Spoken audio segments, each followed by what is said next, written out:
Soy Amanda Caviedes y estoy grabando este video para contar características del Renacimiento. Bueno, podríamos hablar del Renacimiento mucho tiempo en este video, pero sí resultaría muy cansado. Entonces voy a hacer otra sesión hablando de la otra parte del Renacimiento, porque imagínate tú, son desde el siglo XV hasta el siglo XVII, entonces estaremos hablando de muchísimo tiempo. Bien, esto abarca el Alto Renacimiento, que es de la parte que te voy a hablar, desde 1490 más o menos. Algunos escriben como, depende del historiador, algunos escriben como de 1520, 1525, algunos antes, poquito después. Pero antes de entrar en materia a lo que es el Alto Renacimiento, me gustaría contarte que antes de eso estábamos en la época medieval. El Renacimiento sería como una etapa de transición a la época moderna. ¿Qué hay en la época medieval? Bueno, en la época medieval, a grandes rasgos, sus características, pues sí eran escenas relacionadas con Jesús. Duró muchísimos años esto. Muchos artistas hablaron de esto, pintaron de esto, escribieron, bueno, todo que ver con las escenas de Jesús y del Vía Crucis, de los apóstoles, de los Reyes Magos. Bueno, aquí les tengo unos ejemplos de lo que es la pintura medieval. Si ven ustedes, las características serían como muy planas, pues en algunas pinturas no está representada la figura humana muy proporcionada.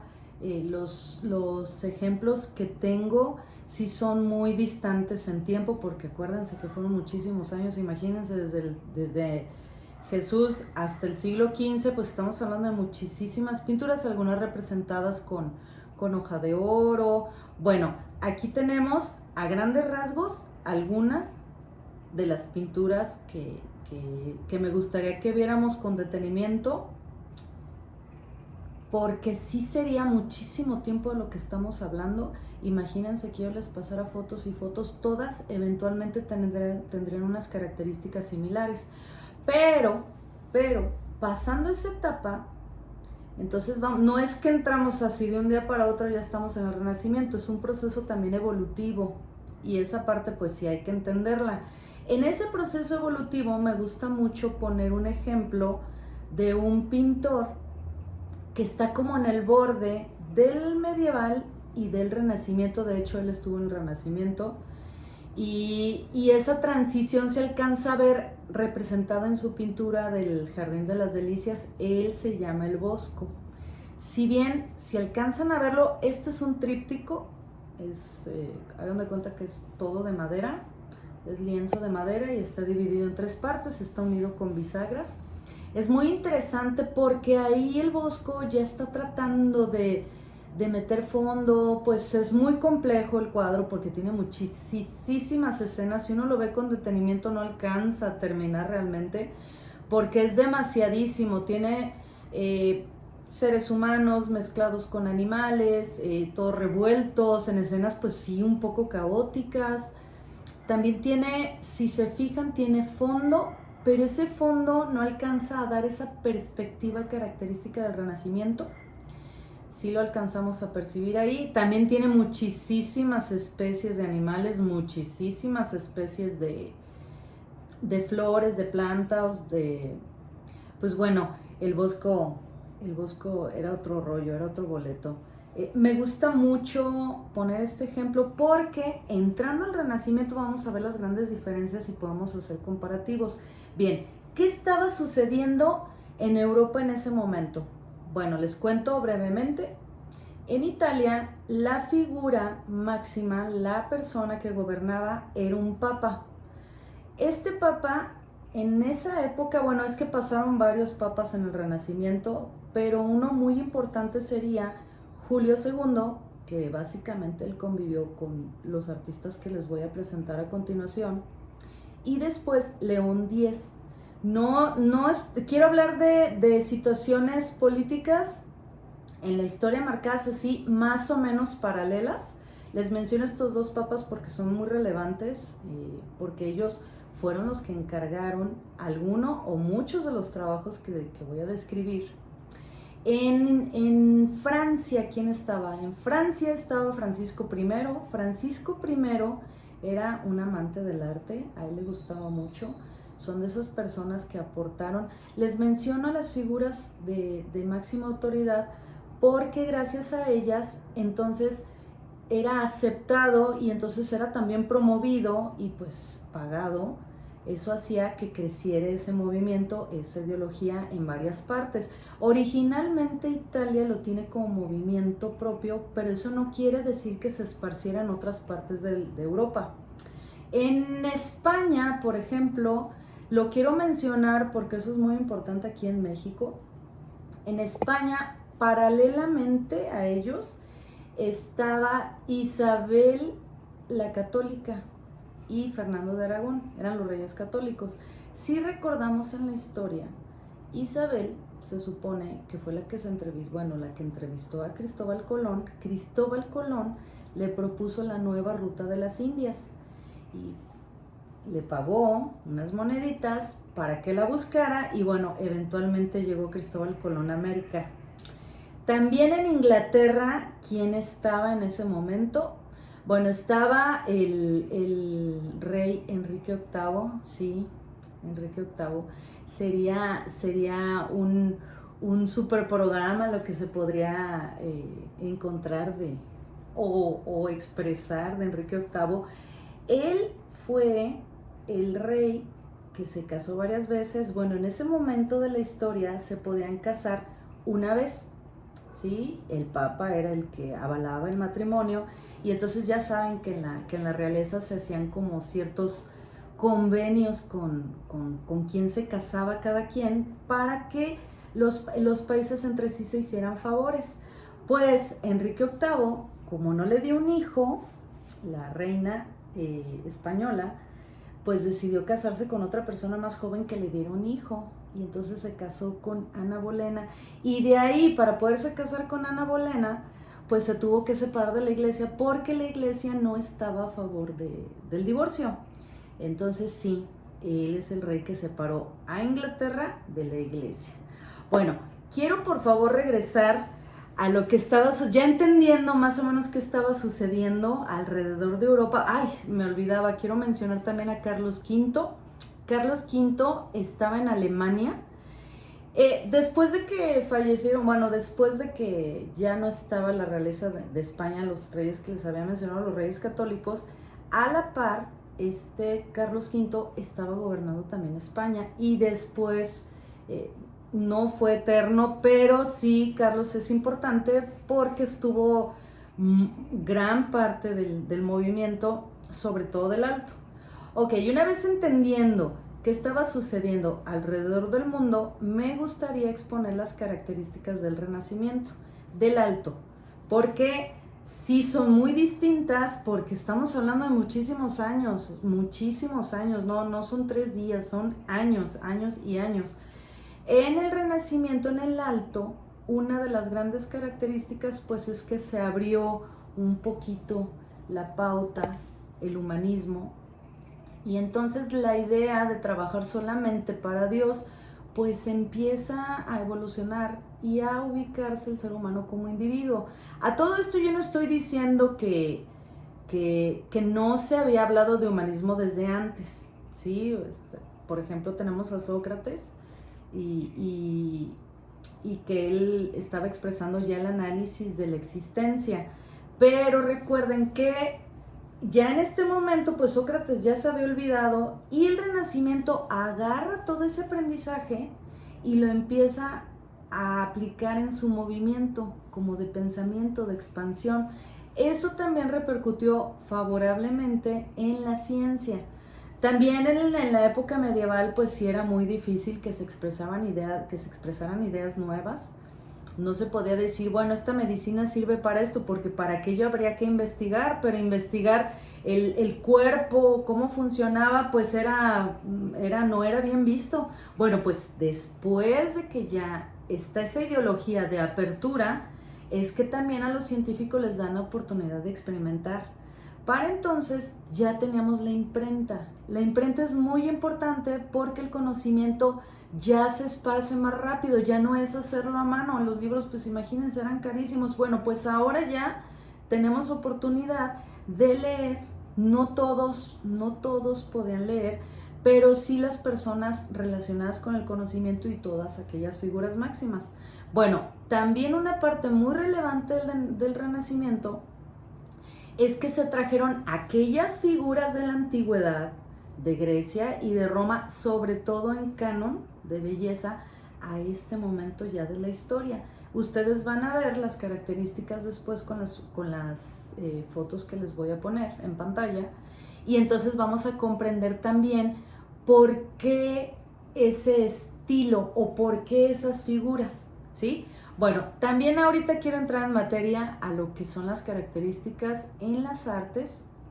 Bueno, tenemos una muy importante y muy primordial, que sería la perspectiva y la composición.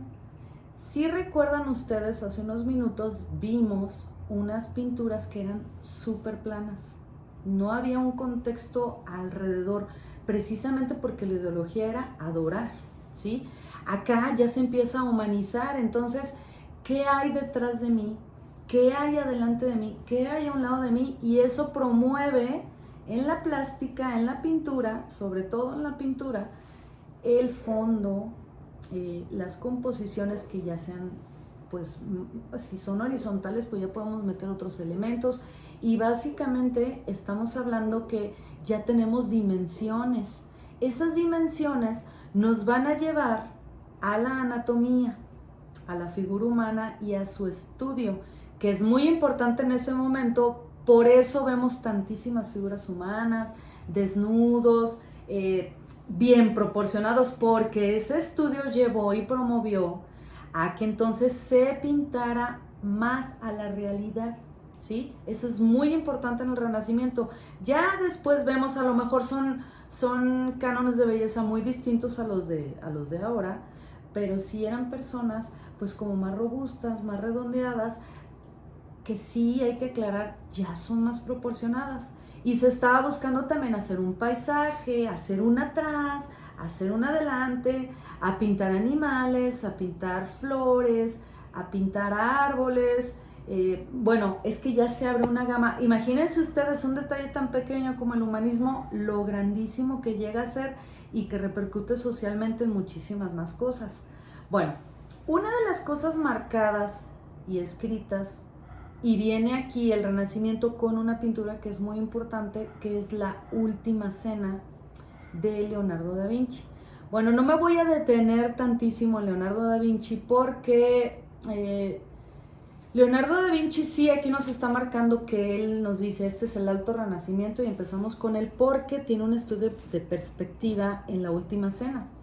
Si se fijan, es la mesa con los apóstoles, Jesús al centro, y atrás, esas ventanitas que se están viendo ahí en la fotografía, nos está hablando de perspectiva. Si se fijan, la estructura es como para atrás. Entonces nos está hablando de un fondo ya bien localizado y de un frente y de la mesa, ¿sí?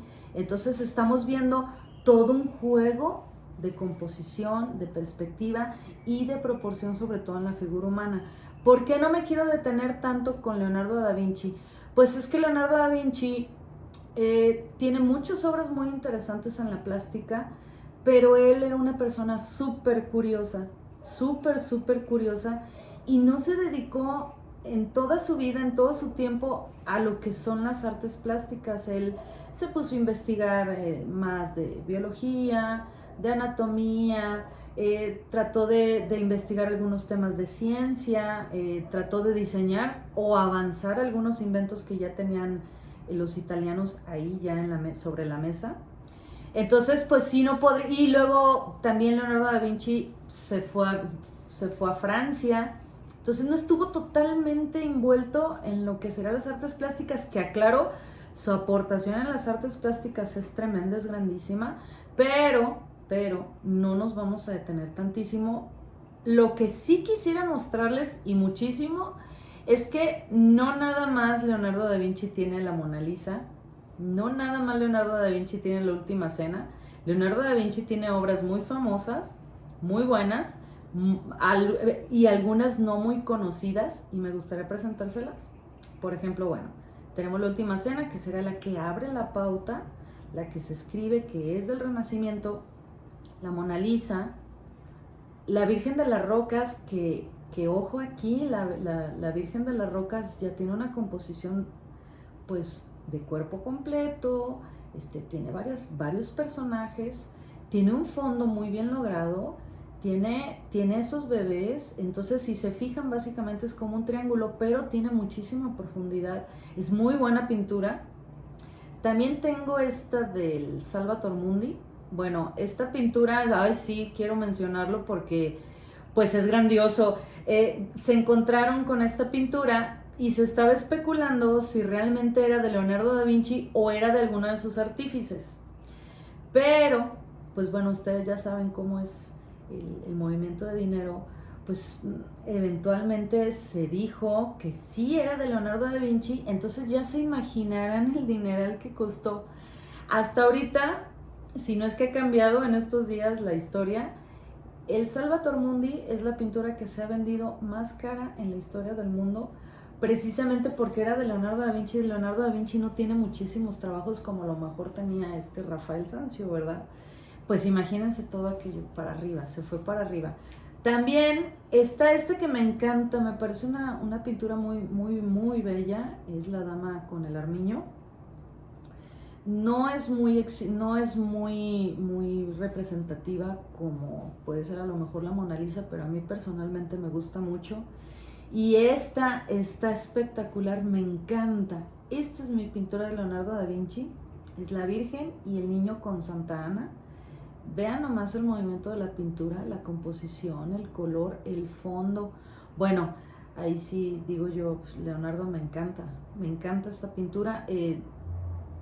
Sí es como para estudiar cada tema, cada pintura tiene su historia. No me voy a detener en la historia de cada pintura, sí me quiero detener en algunas anécdotas para dar el contexto de la vida del artista, que creo que sí es relevante, porque sí quiero que alcances a ver lo que está sucediendo desde lo que sentía o posiblemente por lo que estaba pasando los artistas. Entonces sí te invito a que busques qué historia tiene la Virgen de las Rocas, qué historia tiene la Mona Lisa, que a lo mejor pues muchos pueden conocerla, o la de La Última Cena, que La Última Cena no fue un solo cuadro. De La Última Cena Leonardo da Vinci vendió varios, reprodujo varios. Son de esas historias ocultas que son datos curiosos, que es muy interesante que los busques. Aquí vamos a marcar pautas para que tú a la hora de que te interese algo lo anotes y después te vayas a investigarlo. Bueno, aquí quiero hablar, después de haber hablado del maestro de haber hablado del maestro Leonardo da Vinci, hay otro representante tremendamente grande que sí me encanta muchísimo, se llama Miguel Ángel. Él también se desarrolló en Italia y él trabajaba para el Papa Julio II, que era el que les había mencionado que estaba gobernando. Bueno, me gusta mencionar a los gobernantes porque gracias a ellos se esparció el arte, el conocimiento. Si hubieran estado en contra de ello, pues habría sido todavía muy difícil, no habríamos salido del medieval, quién sabe hasta cuándo. Bueno, después del Papa Julio II también estaba en el Renacimiento León X, y también fue muy importante esa figura, porque también era un admirador del arte. Y bueno, vamos a ver algunas obras que los artistas realizaron por pedido de ellos. Bueno, déjenme poner en contexto. Lo primero que me va a encantar mostrar es la Capilla Sixtina. Si bien Miguel Ángel no era totalmente pintor, sí tiene pinturas, pero él se dedicaba a la escultura. Aquí quiero aclarar, por favor, como ejecutante se los tengo que contar. El dibujo, los escultores tienen un excelentísimo dibujo. Bueno, en ese momento estaban haciendo estudios tremendos de anatomía todos. estaban estudiando hasta el fondo de qué era de qué iba la figura humana y el realismo. Entonces, si bien podemos ver muchísimos estudios de ellos, de escultores, porque pues tenían que bocetear, pues imagínense, tenían sus modelos al natural y hacían sus anotaciones rápidas de varios puntos. ¿Por qué? Se hacen excelentes dibujantes porque eso lo llevan a su medio, ¿sí? Pero del dibujo a la pintura es un tremendo abismo. Para aquellos que dibujan lo pueden entender. En el dibujo estamos hablando de negro total a blanco total. Entre el negro total y el blanco total hay una serie de grises, son muchísimos tonos. Eso en cuanto al dibujo. Del dibujo a la pintura, que estamos hablando de 2 dimensiones solamente, en el color estamos hablando de muchísimos colores y todos con sus tonalidades de mucha luz y de mucha sombra y entre ellos. Entonces imagínense de lo que estamos hablando. Estamos hablando de muchísimos tonos y entonces yo por eso planteo esta idea que del dibujo a la pintura es un abismo. De la pintura a la escultura es un abismo tremendamente grande, ¿sí? ¿Por qué? Porque en la pintura estamos hablando de 2 dimensiones y usamos efectos que pueden dar la sensación de realidad. Pero en la escultura, en ese momento, estamos hablando de que es la realidad y es alto, ancho, a los lados y atrás. Entonces imagínense todo lo que tiene que pensar el escultor a la hora que va a hacer algo. Está pensando en muchísimos ángulos. Nosotros los pintores estamos pintando solo de frente. Si el ángulo fuera de lado, siempre es un plano. Y en la escultura no. Entonces estamos yendo mucho más allá. Ahora, no quiere decir que los escultores no puedan pintar. Por supuesto que puedan entender la pintura. Los pintores pueden entender la escultura, pero no todos llegamos a entender la escultura. Además que la escultura es pesadísima. Hay que meter mucho el cuerpo y en la pintura pues puede ser, a menos de que no sea un fresco, que sea una pintura de caballete, pues físicamente no es tantísimo esfuerzo como pegarle un cincel y trabajar una piedra, que en ese momento se trabajaba con mármol. Miguel Ángel trabajaba con mármol, entonces imagínense lo pesado que era. Bueno, no me quiero desviar. Ya dando ese contexto, entonces le proponen a Miguel Ángel que pinte la Capilla Sixtina. ¿Por qué? Las malas lenguas nos están diciendo que Miguel Ángel tenía pique con Rafael Sanzio, eran enemigos mortales y entre ellos pues siempre se estaban como metiendo el pie, metiendo zancadilla, como decimos aquí, para que uno quede mal y pierda los favores de ese momento con el Papa. Bueno, pues entonces llega Rafael, le dice a Julio II, oiga, pues ¿cómo ve que su nueva capilla se la decore Miguel Ángel? Y a Julio pues no le pareció disparatado, dijo, bueno, pues Miguel Ángel es muy buen ejecutante, pues es pintor, es escultor, pero pues yo creo que puede, ¿no? Y entonces lo convence. Obviamente Rafael lo estaba haciendo para hacer quedar mal a Miguel Ángel, porque él sabía que no era tan diestro pintando. Pues entonces, Julio, ven Miguel Ángel, ¿qué te parece que me decoras mi capilla y que no sé qué? Que Miguel Ángel, es que no soy pintor. Pero pues acepta, dice, bueno, es un reto y no me va a hacer quedar mal Rafael, ¿verdad? Y entonces ya se imaginarán a Miguel Ángel en friega buscando cómo se pinta el fresco, porque aparte no es pintura de caballete, la pintura de caballete se pinta en un lienzo, el fresco se pinta en el muro.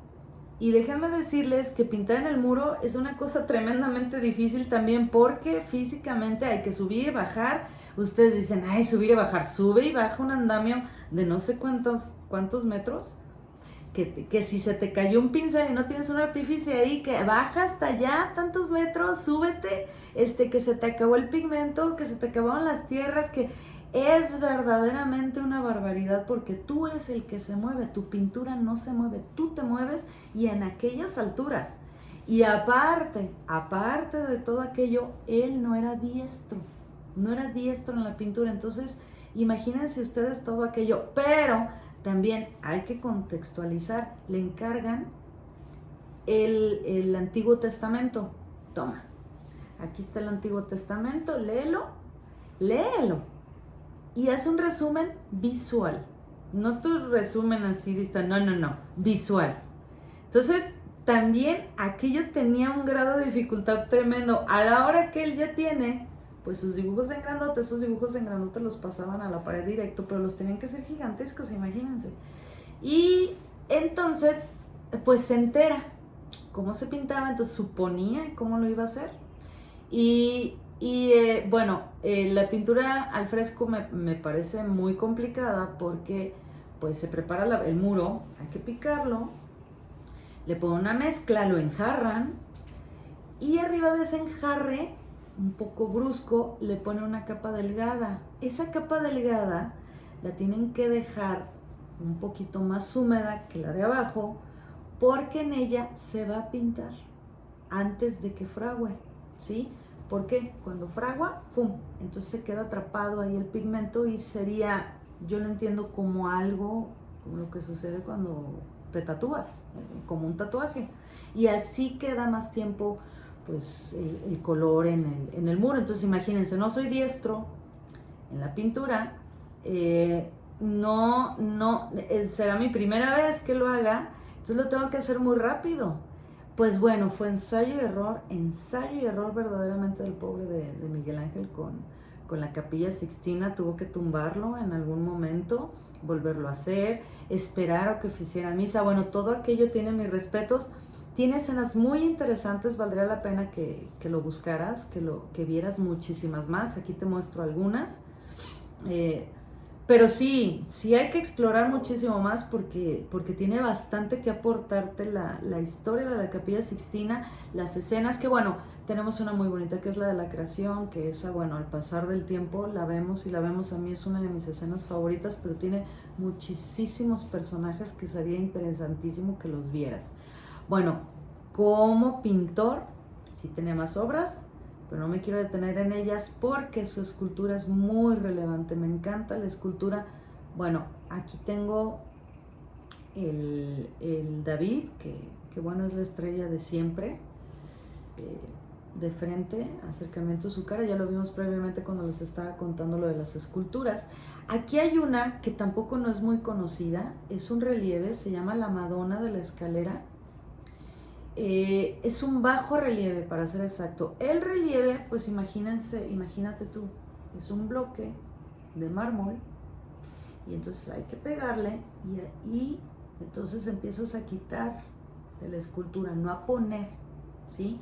Cuando quitas, entonces es un bajo relieve. Cuando en una superficie vas poniendo hacia arriba, sería un alto relieve. Pues por el material que trabajaba, estamos hablando que entonces Miguel Ángel hacía siempre bajo relieve cuando es un bloque, ¿sí? Un bloque delgado.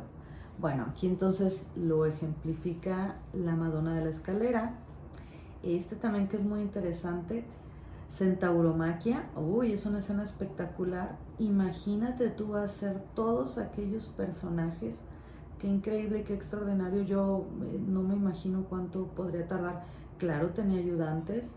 Un dato curioso de Miguel Ángel es que él en la historia está marcado como un artista millonario. Era muy bien pagado.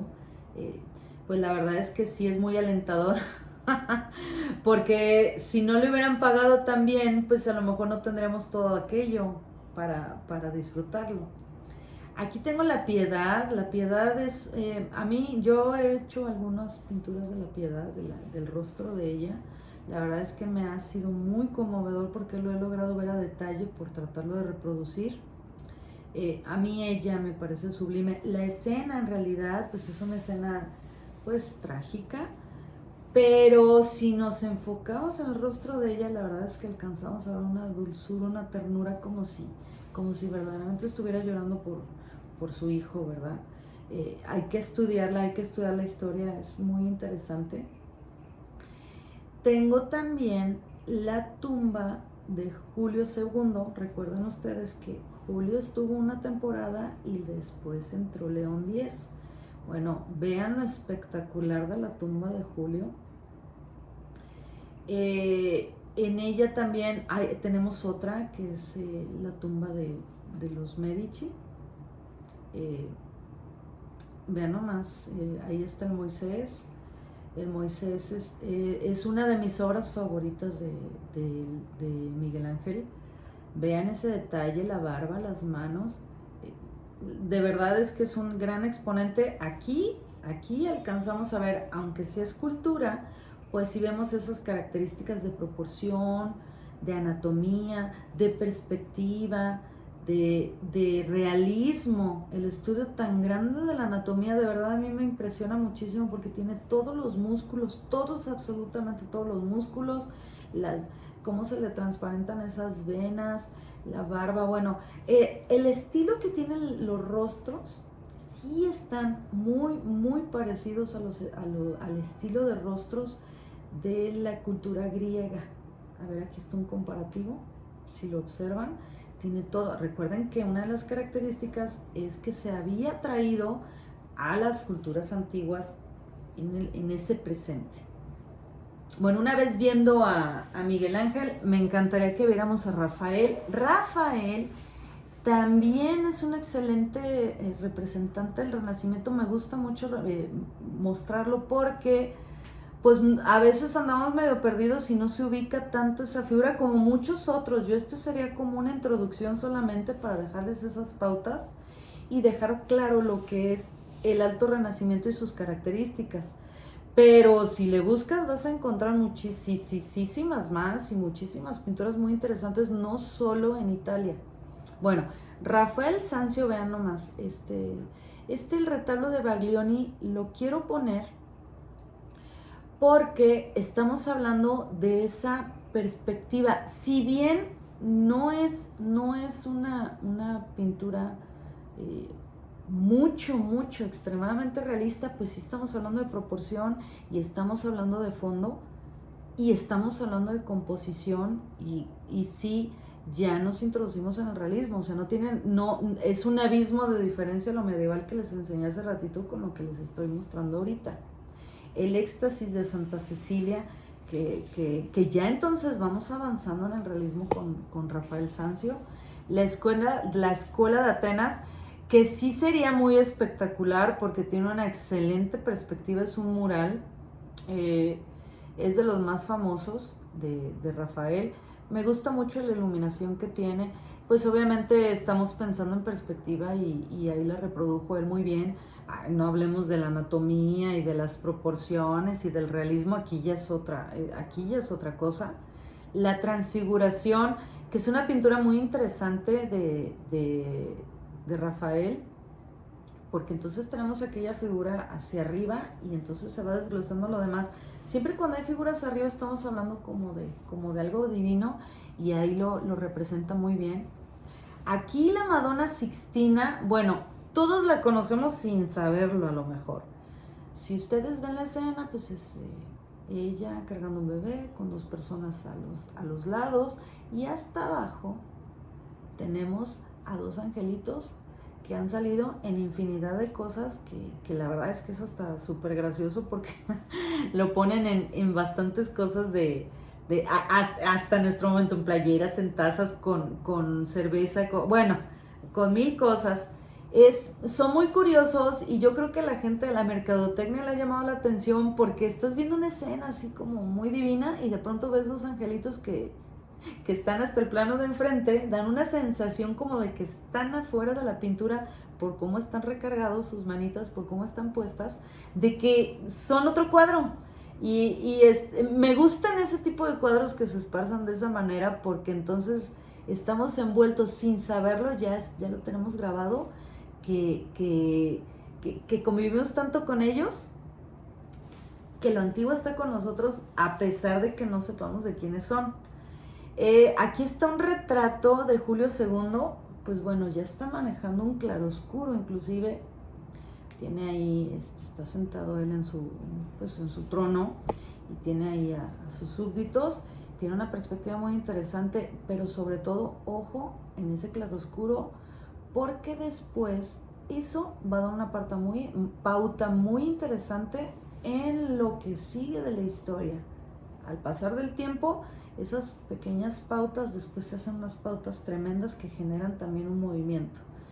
Y aquí el triunfo de Galatea es mi pintura favorita, me parece espectacular, tiene una composición extraordinaria, tiene un gran movimiento, un colorido, y también nos está marcando una pauta para lo que sigue en el Bajo Renacimiento.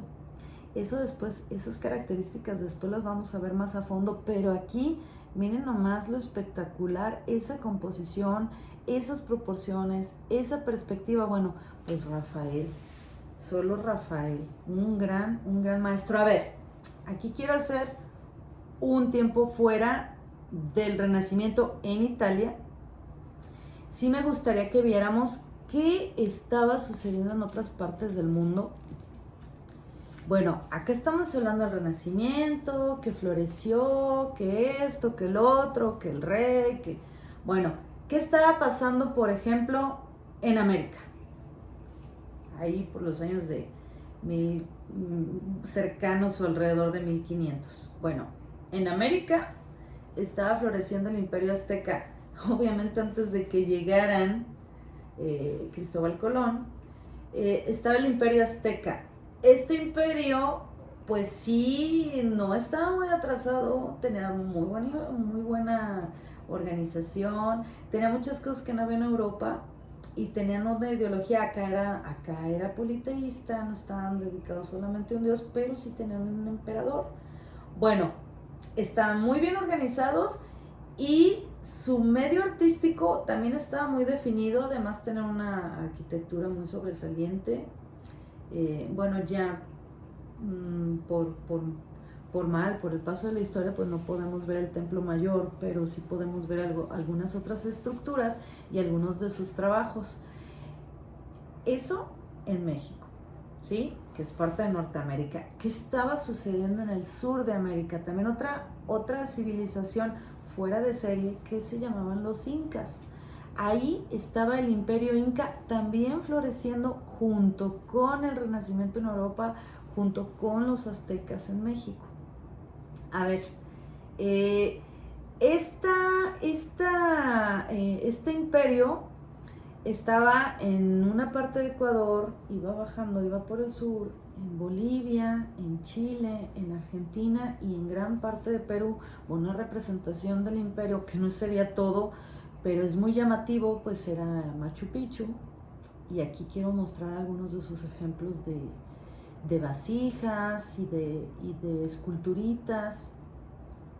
Verdaderamente es que si nos metemos a estudiar lo que es también el Imperio Inca, nos daremos cuenta de un montón de cosas que estaban sucediendo del otro lado. No solamente ver una evolución, acá estamos hablando de imprenta, de pinturas, de esculturas, de mármol, del Papa, de los reyes, pero de este lado estamos hablando también de una cosmovisión tremenda.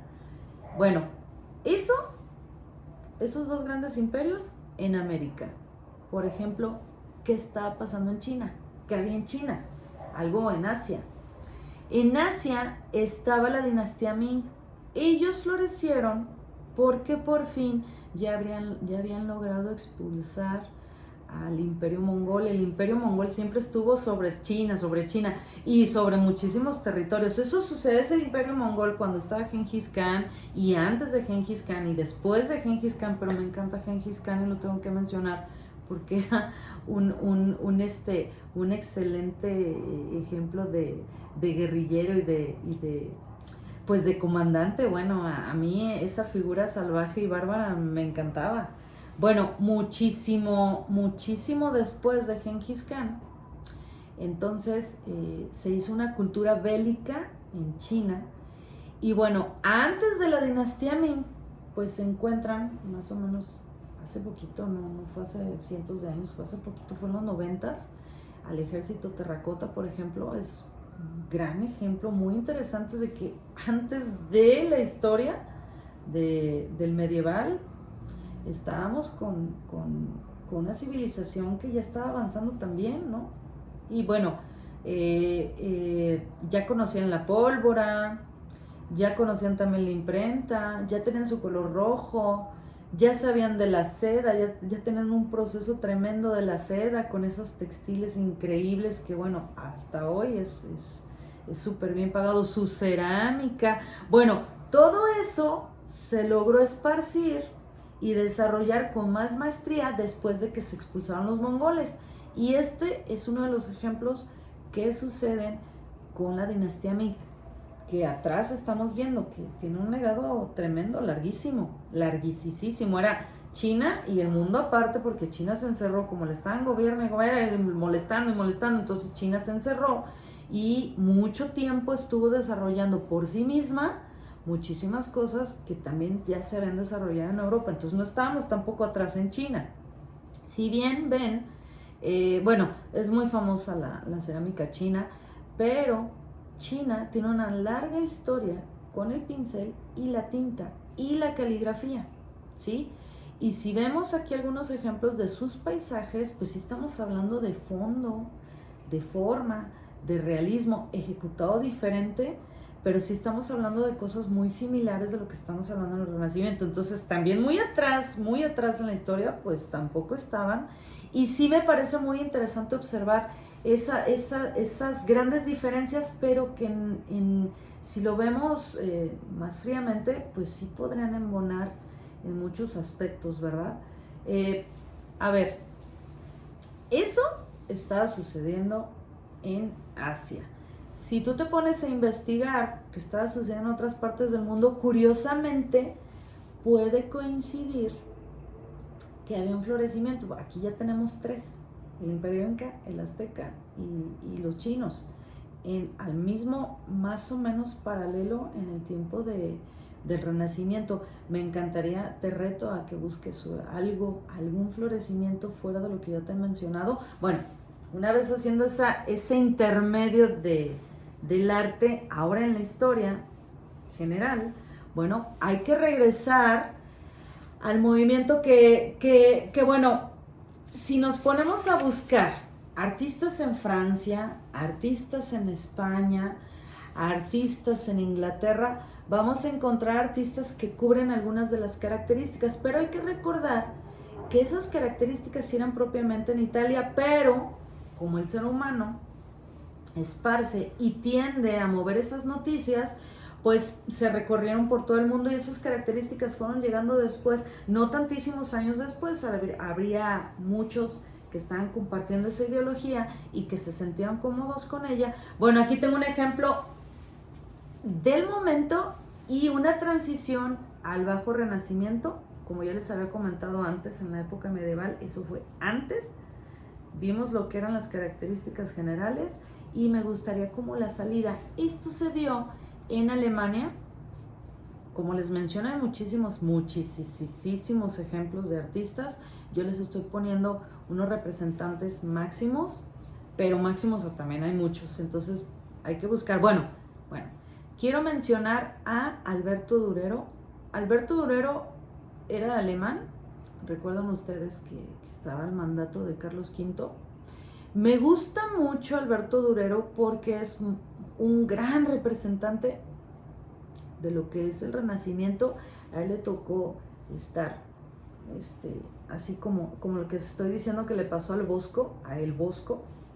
Cuando esté hablando del Bajo Renacimiento les voy a platicar de otro pintor fascinante que también era curioso, que estaba en esa transición del alto al medio y que pasó por varias etapas. Bueno, aquí Alberto Durero, quiero mostrarles su retrato. Ahí tenía 26 años. Si bien es muy estilizado, bueno, las características de ese momento físicas, pues yo me imagino, bueno, y es que también la vestimenta es muy interesante, me gusta. Ahí estaba muy joven realmente, pero es un cuadro una pintura que me gusta mucho. Tengo también aquí otro que pues me gusta mencionarlas. Quiero mostrarles cosas que no son muy vistas. Este díptico de Adán y Eva está fascinante, está bello. Vean esas características. cada uno está en una pintura, son alargadas, pero estamos hablando de un fondo y estamos hablando de más maestría. La liebre joven. A ver, les quise poner porque bien recuerdan que ya no era la figura principal hablar de Jesús. Entonces, pues era un pretexto para pintar y estudiar, ¿no? Los tonos, el color, el material. Y entonces tenemos un animal en una pintura y eso es muy relevante, porque eso nos va a abrir después a muchísimas más cosas que vamos a ver al pasar de la historia. Bueno, la verdad es que me gusta mucho, me parece un muy bonito ejemplo. La adoración de los magos, que es una pintura espectacular. Esta pintura, si se fijan, tiene fondo, se va desde atrás, vamos hacia adelante. Con esa escena parece que se están moviendo y tiene un realismo tremendo, un colorido tremendo, una maestría. Aquí les cambio a los 4 apóstoles.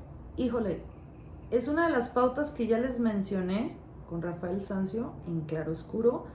Aquí eso va a tener una escuela tremenda. No se imaginan lo tremendo que va a ser en Alemania esa pauta que dio Alberto Durero. Me encanta porque tiene como algo de misterio, ese fondo oscuro, me da la impresión, la escena me da la impresión que están como filosofando, pero así como atrás, ¿no? Como de fondo, para que no se escuche qué es lo que están diciendo. Me encanta porque es una escena viva, me encanta. Jesús entre los doctores, también, sería una muy buena representación del Renacimiento. Y el autorretrato adulto de él, que bueno, yo me encanta cerrar con esta pintura, porque esta pintura nos está hablando de una madurez del artista, está con esa característica que luego les voy a contar del claroscuro, su ropa, ya se ve un pintor más establecido. Bueno, es que con el tiempo vas madurando y vas soltando tu mano, la vas haciendo cada vez mejor, tienes más interés a la hora de ejecutar. No quiere decir que no pintara bien, pintaba excelente, pero sí se ve como más soltura comparado con su retrato primero a los 26 años. Bien, este cuento que les conté sería, como ya les había dicho, solamente una pauta para que tú busques, indagues, y me encantaría aclararte una cosa súper relevante que tuve como experiencia a la hora de investigar para hacer este video. Es que Internet es maravilloso, tiene muchísimas fuentes, muchísimas fuentes, tantas que a veces puede confundir.